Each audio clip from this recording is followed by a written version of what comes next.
네, 오늘 성경 말씀 구약 창세기의 말씀을 보겠습니다. 창세기 35장의 말씀 16절에서 20절까지의 말씀을 오늘 이 시간에 보도록 하겠습니다.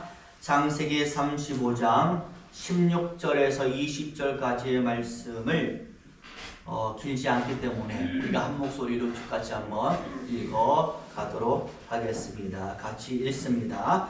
그들이 베델에서 길을 떠나 에브라스에 이르기까지 얼마간 거리를 둔 곳에서 라헬이 해산하게 되어 심히 고생하여 그가 난산할 즈음에 산파가 그에게 이르되 두려워하지 말라 지금 내가 또 등남하느니라 하매 그가 죽게 되어 그의 혼이 떠나려 할 때에 아들의 이름을 베논이라 불렀으나 그의 아버지는 그를 베냐민이라 불렀더라. 라헬이 죽음에 에브랏 곧 베들레헴 길에 장사되었고 야곱이 라헬의 무에 비를 세웠더니 지금까지 라헬의 묘비라 일컬었더라. 아멘. 여기 창세기 35장 16절에서 20절까지의 말씀을 읽었습니다.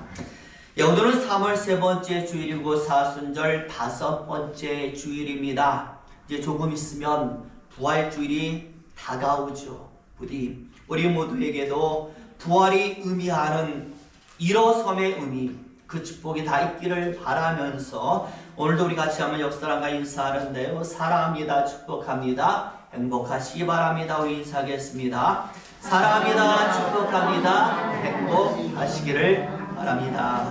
부디 저와 여러분의 고백처럼 축복과 행복이 언제나 임하시기를 예수의 이름으로 축원을 드립니다.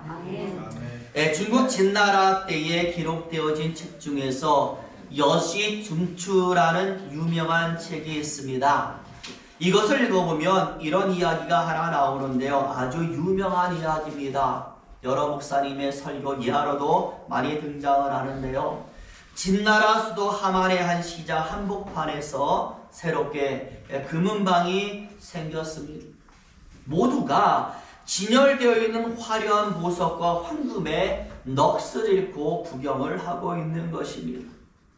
그런데 그 중에서 한 청년 하나가 매일같이 진열된 금덩이를 바라보면서 돌아가고 또 와서 바라보면서 돌아가고 이렇게 하는 것. 그러다가 하루는 갑자기 이 청년이 그 금덩이를 들고서 도망을 가는 것이죠. 무엇을 했어요? 도둑질을 한 거예요. 호각이 불리고 병사들이 쫓아와서 그 청년을 붙잡았는데요. 관가로 끌고 왔어요.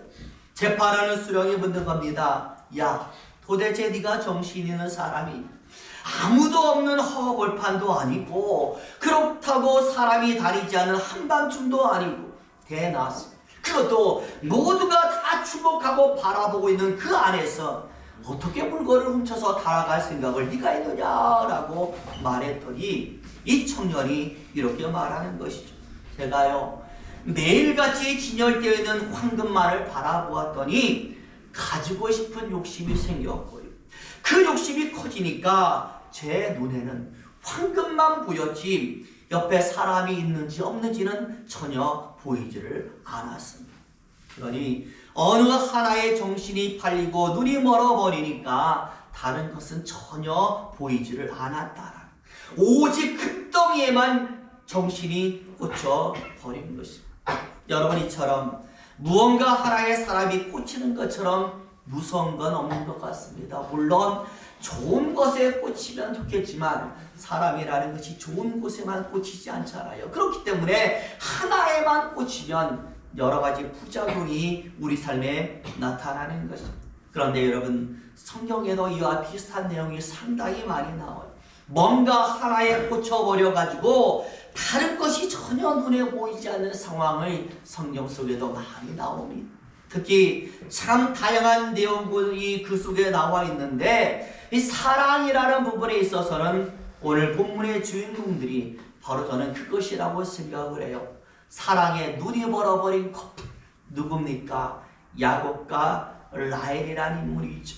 오늘 본문은 바로 이 두 커플을 중심으로 벌어지는 하나의 에피소드가 되는 것입니다. 자, 본격적으로 오늘 본문의 말씀을 살펴보면 여러분 야곱과 라헬 사랑의 눈에 보는 커플이라고 제가 말씀을 드렸는데요. 어느 정도인가 라고 할 때에 야곱이 형 에서를 속인 대가로 집을 떠나게 되잖아요. 이때에 큰 하란 땅의 삼촌 라반의 집으로 이 야곱이 떠났는데 여기서 한 여인을 만나게 되고 눈이 꽂혀버렸습니다.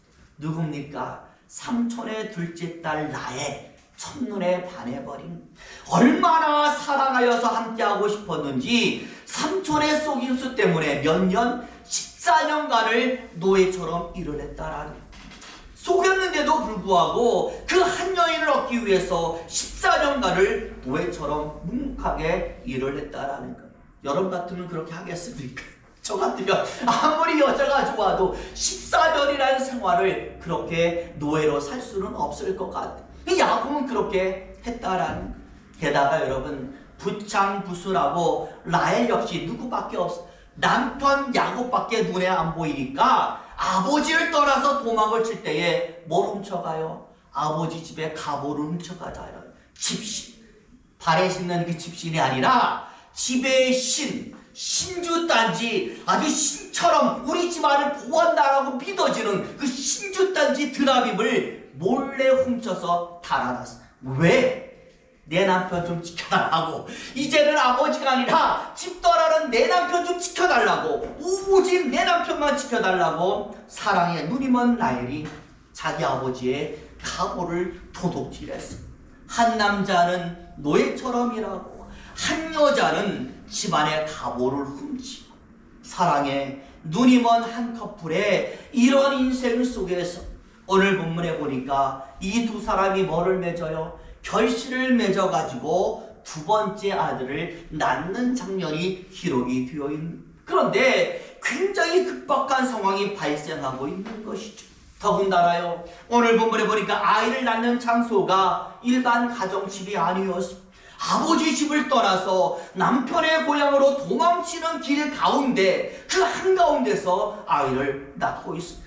아주 급하게 아이를 낳을 준비가 하나도 되어 있지 않는 것이죠. 당연히 무엇입니까? 난산이라고 성경이 말을 하고 있습니다. 어느 정도였는가 라고 할 때 17절에 이렇게 나와 있는데요. 출산을 돕는 산파가 이야기를 하는 것이죠. 우리가 처음 17절의 말씀을 읽어보겠습니다. 17절 읽겠습니다. 시작. 그가 난산할 즈음에 산파가 그에게 이르되 두려워하지 말라. 지금 내가 또 등남하느니라 하네. 뭐라고 말해요? 내가 또 등남하느니라. 아들을 낳고 있다라고 말씀. 굉장히 묘한 구절이에요.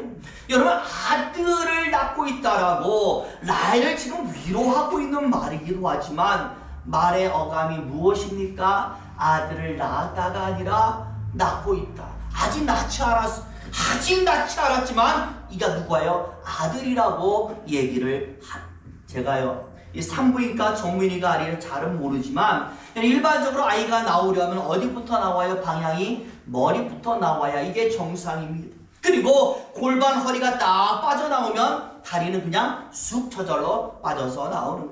그런데 아이의 성별을 알 수 있는 부분이 어디에 있어요? 하체에 있잖아요. 오늘 산파가 분명히 말했습니다. 아이를 낳았다가 아니라 아이를 낳는 중이다. 아이가 다 나오지도 않았는데 불구하고 남자라는 성별을 알았다라는. 그리고 난살이라고 말했습니다. 지금 아이가 여러분 어떻게 나오고 있는 것입니까? 거꾸로 나오는 거예요. 정상적으로 나온 게 아니라 머리부터 나오는 게 아니라 다리부터 나왔어요. 그래서 하체를 통하여 남자라는 성별은 알았지만 아직 몸이 끼어버려 있으니까 다 나오지 못해서 위험한 상태. 바로 이것이 지금 라헬이 아이를 낳고 있는 장면의 실체가 되는, 거꾸로 나오는 아이로 인해서 상당히 산모도 위험하고 아이도 위험한 상태. 그러니 라헬이 이것을 알고 뭐하고 있어? 두려워하고 있는 것이고, 이 두려움을 없애주기 위해서 성별을 미리 알려주면서 격려하고 있는 상태가 바로 17절의 말씀이 되는 것이죠. 그런데 결국은 18절을 보니까 이 난산으로 인해서 아이는 살았지만 산모 아이는 죽음을 맞게 되었다라고 성경이 말씀. 중요한 것은 이렇게 아이를 낳으면서 죽어가던 라헬이 아이의 이름을 지어주는 장면이 우리에게 중요합니다. 우리 같이 한번 18절 말씀을 읽어봅니다. 18절 말씀 보여주시겠습니다. 시작. 그가 죽게 되어 그의 혼이 떠나라 할 때에 아들의 이름을 베논이라 불렀으나 그의 아버지는 그를 베냐민이라 불렀더라. 여러분 뭐라고 이름을 지어주고 있습니까? 베논이라고 했습니다. 베논이라는 외치면서 죽어갔다라는 거예요. 여기서 베논이란 말의 뜻은요, 슬픔의 아들이란 뜻이거든요. 너는 슬픔의 아들이다. 죽어가는 어머니의 심정이 너무나도 잘 드러나고 있는 이름이 되었던 것입니다.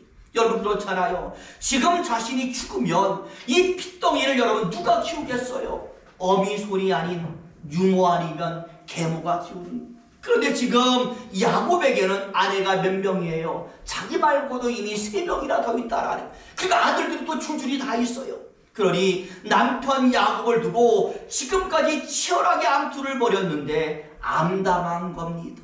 이들에게 내 아들을 어떻게 맡기나라는 슬픔과 한 죽어가는 어미 나에게는 고통이며 슬픔이었. 그래서 나의 베논이 슬프도다 나의 슬픔의 아들이여 라면서 고통을 토로했던 거예요.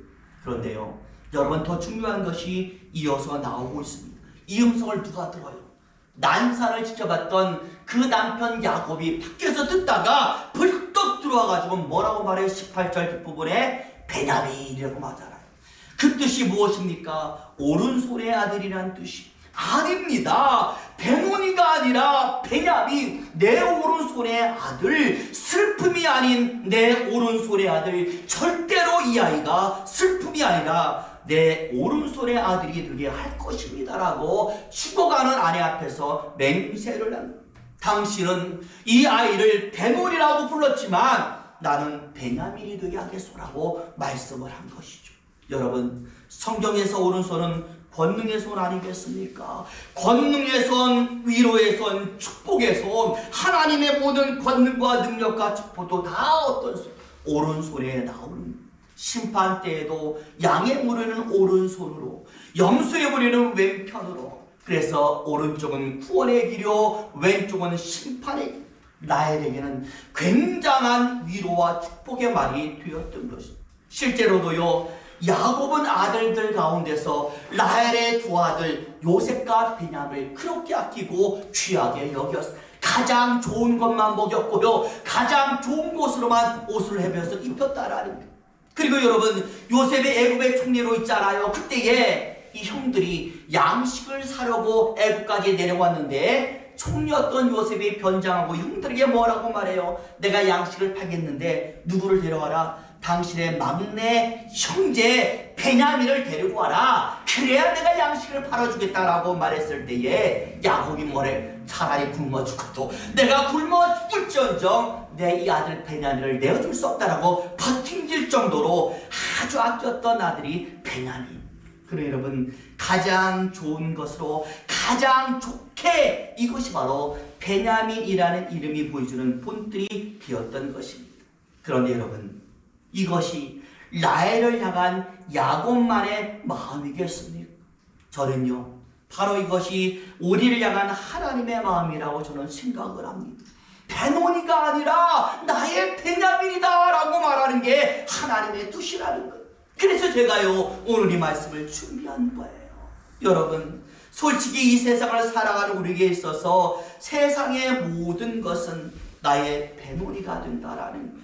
결코 우리가 세상 사는 거 쉽지 않습니다. 제가 목회자지만 목회자로서의 삶이 쉽겠습니까? 여러분이 성도지만 성도로서의 삶이 쉽겠습니까? 아버지로서 남편으로서 그리고 아내로서의 삶이 여러분 쉽겠습니까? 살아가면서 때로는 나의 남편이 나의 베논이가 될 수 있고 나의 아내가 나의 베논이가 될 수 있고 나의 자녀가 나의 베논이가 될 수 있고 내 사업장과 내 직장도 내게는 슬픔거리요 걱정이요 한숨이 될 수 있는 것이 지금 살아가는 우리의 세상이라는 겁니다. 바로 이때에 우리 하나님께서 오늘 야곱처럼 얼른 내게 다가오셔서 한숨 쉬는 나에게, 슬퍼하는 나에게 아니다, 너의 베노니가 아니라 나의 베냐민이다 라고 하신다면 여러분 얼마나 좋겠습니까? 이것처럼 위안이 되는 게 어디 있겠어요? 그런데 하나님은 진짜로 그렇게 하신다라는 거예요. 너의 슬픔이 너에게는 능력이 되게, 너의 아픔이 너에게는 권능이 되게, 너의 한숨이 너에게는 축복이 되게 내가 그렇게 만들어 주겠다라고 하시고, 하나님이 진짜로 그렇게 우리에게 역사하셨습니다. 여러분 지금이 사순절 아니겠습니까? 그런데 이 사순절의 의미가 과연 무엇이겠습니까? 하나님이 나를 위해서 보내주신 예수님이 내 문제를 해결해 주신 거잖아요. 죄 문제만입니까? 나와 동행하면서 나를 인도하시고 축복하신다라는 것, 역전의 은혜를 약속하셨다라는 게 사순절의 의미가 되는. 그래서 우리는 이 사순절에 이런 예수님, 이런 하나님의 사랑을 깊이 묵상하면서 하나님을 높이는 것 아니겠습니까? 구하라, 그리하면 주실 것이요, 두드려라, 그리하면 열릴 것이다. 이 말씀의 근본이 저는 바로 나의 베냐민이다라고 생각을 합니다. 구하면은 바뀌는 거예요. 우리가 열려고 하면 열 수가 있는 것입니다. 두드리기만 하면 그것이 우리의 것이 되는 것입니다. 이게 바로 나의 베냐민, 예수 이름이 가지는 권세가 되는 것입니다. 여러분 신약에서요, 마르다와 마리아의 오빠 나사로가 죽어서 썩어 냄새가 나고 있었으니 온통 그의 집안은 뭐였어요? 배논이며 슬픔이며 한숨이었어요. 이때 예수님이 오셨는데 마리아가 오신 예수님에 대하여 뭐라고 말합니까? 이렇게 말했어요. 예수님, 왜 이제 오셨습니까? 우리 오빠가 이미 죽어서 썩어서 냄새가 가득합니다. 늦었다라고 말을 하고 있어요. 그런데 예수님이 이때 뭐라고 말씀합니까? 아니다, 늦지 않았다. 내 오빠는 죽은 것이 아니라 잠을 잔다라고 말씀을 하고 다친 돌문을 향하여 나사로야 일어나라 라고 외치니까 죽은 나사로가 살아서 걸어 나왔다. 예수의 권능, 예수의 축복이 나의 베냐민이 되었다라는. 그러니까 제가 기도로 말씀했잖아요. 베데스다의 그 연못가에 38년 된 그 병자도 마찬가지 아니겠습니까? 예수를 만나서 그가 말하기 이렇게 말합니다. 예수님, 아니 그때 예수인지도 몰랐죠. 라피어, 천사가 연못가에 내려와서 물이 동하니 그곳에 들어가야만 내 병이 나을 것인데 아무도 나를 데리고 그곳에 들어가주는 사람이 없습니다 라고 말했어요. 베데스다 연못가의 그 모든 환경은 이 병자에게 뭡니까? 배논이었다라는 거예요. 슬픔의 상황이었고 절망의 상황, 전혀 앞이 보이지 않았어요. 그런데 예수님이 오셨어요. 예수님 말씀합니다. 그 절망과 그 고통과 그 슬픔의 현장에 예수님이 계셔서 역사하시니 뭐가 되어? 베냐민이 되었다라는. 그래서 그 주의 권능으로 38년 된 병자의 모든 병이 고쳤다라는 거예요. 옆에 계신 예수님을 인하여 모든 상황이 오른손의 권능 베냐민이 되었습니다. 이게 여러분 그들만의 일입니까? 저는 우리의 일도 된다라고 생각을 합니다. 분명히 오늘 라헬에게 그 부르짖음을 듣고 달려온 남편 야곱이 베냐민이 되듯이 우리 예수님이 그것을 못하겠습니까? 야곱도 했는데 충분히 예수님 우리에게 그것을 할 수 있는 능력이 있다라는 거예요. 우리를 구원하셨는데 진짜 우리 삶에 역사하셔서 우리 삶을 바꿔주지 아니하시겠습니까? 저는 한다라고 믿기 때문에 오늘 말씀을 소개하는 겁니다. 부디 저와 여러분 이 사순절 기간 다 가도록 앞으로 여러분의 인생 속에서 절대로 배논이 하지 마시길 바랍니다. 배논이 하시기 전에 예수님 하세요. 그리고 나의 주여, 나의 하나님이여, 야곱이 라헬에게 베냐민의 뜻이 나에게도 하나님 오늘 베냐민을 주옵소서. 그래서 이 기적이, 이 역전의 능력이 우리 삶에 강하게 임하기를 예수님 이름으로 축원을 드립니다. 제가 부탁드립니다. 한 주간 오늘 말씀 묵상하면서 하나님 나의 베논이 나의 베냐민 되게 하여 주옵소서. 계속 되뇌면서 기도하며 사시기를 예수 이름으로 축원을 드립니다. 기도하겠습니다.